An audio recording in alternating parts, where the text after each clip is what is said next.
नाहिद, आपका भी बहुत स्वागत है एक बार फिर से। ये राष्ट्रीय कार्यकारिणी की बैठक का आपका सबसे मजबूत गढ़ जो है उत्तर प्रदेश में है और आप करने जा रही हैं पश्चिम बंगाल में, कोलकाता में, ऐसा क्यों?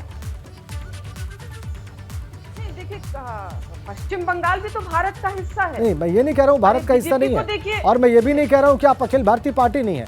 मेरा सवाल सिर्फ इतना है कि जब आप राष्ट्रीय कार्यकारिणी की बैठक कर रहे हैं तो वो एक बड़ी बैठक है, और उसमें जहाँ से, जिस प्रदेश से आपके सबसे ज़्यादा एमएलए हैं, जिस प्रदेश में आपका सबसे मजबूत कैडर है, वहाँ पर नहीं कर रहे, इसलिए स्वाभाविक सा प्रश्न उठेगा।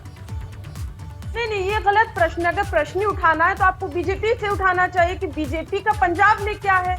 वहां तो पंजाब में बीजेपी को केवल 1% वोट मिला, 1 सीट मिली। 25% वहां हिंदू आबादी है, और 25% में से भी 6% अपर कास्ट हिंदू, जिनको ये लोग बोलते हैं हमारे जेबी वोटर्स है, उन्होंने वोट ही नहीं किया, केवल 1% वोट मिला, 1 सीट मिली। और मैं भी सुन रही थी बीजेपी की लंबी लंबी बातें। बीजेपी दरअसल प्लान्स और कागजों और मीडिया, एसी रूम और उड़न खटोलों तक सीमित है। ये धरती पर कहीं नहीं, धरती तो इनकी खिसक चुकी है, केवल मीडिया में चल रही। बीजेपी धरती पर होती तो अभी जो मैनपुरी उपचुनाव हुआ, 5 विधानसभा सीट की बुरी हार हुई, लगभग 3 लाख वोटों से समाजवादी पार्टी जीती, और हर विधानसभा से करारी हार हुई बीजेपी की। नहीं, देखिए, आप भाजपा पे आरोप लगाइए, आपका पूरा हक है, आप भाजपा को काउंटर करिए, लेकिन जब आप उनकी सुनी, आप नहीं, अच्छा ठीक है, आप बोलिए, ठीक है, बोलिए नाहिद, बोलिए, बात पूरी करिए। आपका प्रश्न है कौन दौड़ में सबसे तेज, तो सबसे तेज कौन दौड़ में, ये तो अभी उपचुनाव में दिख गया। ये समझिए 5 विधानसभा मैनपुरी और 2 और खतौली और रामपुर, 7 विधानसभा सीट पे चुनाव था। 3 पर बीजेपी काबिज थी, और समाजवादी पार्टी 6 सीट पे जीती। समाजवादी पार्टी का जबरदस्त परचम लहराया, और बीजेपी का जो है सुपड़ा साफ हुआ। तो अब तो दिख रहा है कि कौन दौड़ में सबसे तेज है। 2024 के दौड़ हो या निकाय चुनाव का दौड़ हो, बीजेपी तो बहुत दूर है। और मैं तो आपको ये 2024 का जो आपका सवाल है, इसके लिए मैं आपको बता दूं कि 1977 का इतिहास, यूपी की जनमानस जो है पुनः दोहराएगी, जब पीएम सहित सत्ता दल की करारी हार हुई थी। ये इतिहास दोहराने के लिए उत्तर प्रदेश की जनमानस बेताब है। अब बस जनमानस को इंतजार है 2024 के चुनाव का।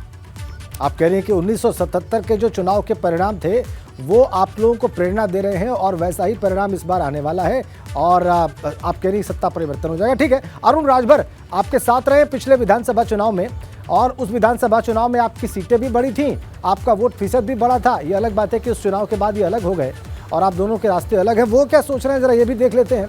अरुण राजभर जी, वैसे तो हम मुख्य तौर पर भाजपा और सपा की बात कर रहे थे अपनी रिपोर्ट में, लेकिन मैं आपके दल के बारे में जानना चाहता हूं कि आपका क्या प्लान है।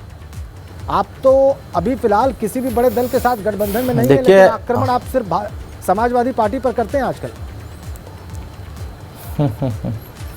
नहीं, देखिए, हम आक्रमण किसी पर नहीं कर रहे हैं। हम जनता के बीच में अनवरत हमारे कार्यक्रम चल रहे हैं। आपने देखा होगा पूर्व में हमने सावधान यात्रा चलाया, जिसमें आप सभी लोगों ने बहुत प्रमुखता से उस चीज़ को दिखाया। 75 जिलों में देखिए, कुछ लोग ऐसे होते हैं कि सिर्फ कागज़ पर कार्यक्रम चलाते हैं, और हमारे नेता माननीय ओम प्रकाश राजभर जी और Suheldev Bharatiya Samaj party cadre based party है, और जनता के बीच में हम कार्यक्रम चलाते हैं। अनवरत हमारे कार्यक्रम चले। हम 75 जिले यहाँ चलाए, और 13 जिले बिहार में हमने सम्मेलन किया, और बहुत बड़ी रैली हमने गांधी मैदान पटना में किया। उसके बाद हमने उस कार्यक्रम खत्म किया। फिर दूसरे कार्यक्रम हमने 16 मंडल में उत्तर प्रदेश में हमने तय किया कि महिला हक अधिकार महारैली करेंगे। हम 8 मंडल में हमने महारैली कर लिया है। अब आगे अगला कार्यक्रम हमारा तय होने जा रहा है। उसके बाद हम युवा सम्मेलन करेंगे, उसका भी हमने रूपरेखा बना लिया है। अब उसको हम आगे बढ़ाने के लिए हम जल्द ही उसका कार्यक्रम चेकआउट करेंगे। फिर हमारा कार्यक्रम ये चल रहा है, सेक्टर वार हमने गठन कर लिया है। न्याय पंचायत स्तर पर हम छोटे छोटे कार्यक्रम, हम चौपाल टाइप का गांव से गांव में चलो अभियान हम चला रहे हैं। उसमें हम न्याय पंचायत स्तर पर नगर के जितने छोटे छोटे मोहल्ले हैं, उन मोहल्लों में हम जा करके अपने दल के नीतियों को, अपनी रीतियों को, अपने नेता के विचारधाराओं को हम बताने का प्रयास करेंगे। उसी आधार पर हम कार्यक्रम चला रहे हैं। कौन दल, सभी दल अपने अपने हिसाब से अपने अपने कार्यक्रम तय कर रहे हैं, लेकिन लोग अभी तय कर रहे हैं। सुहेलदेव भारतीय समाज पार्टी अपने कार्यक्रम जमीन पर उतार चुकी है। अरुण जी, नहीं, देखिए, नगर पंचायत चुनाव तो मैं अकेले दम पे लड़ूंगा।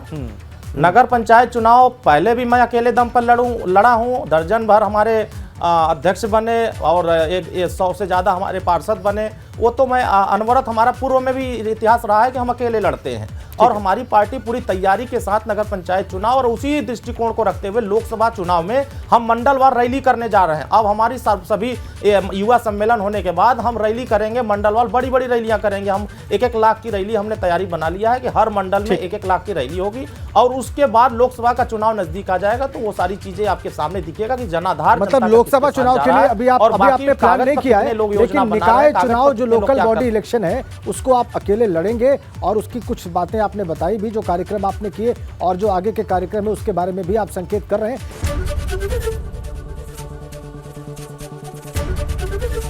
एबीपी गंगा, खबर आपकी, जुबान आपकी।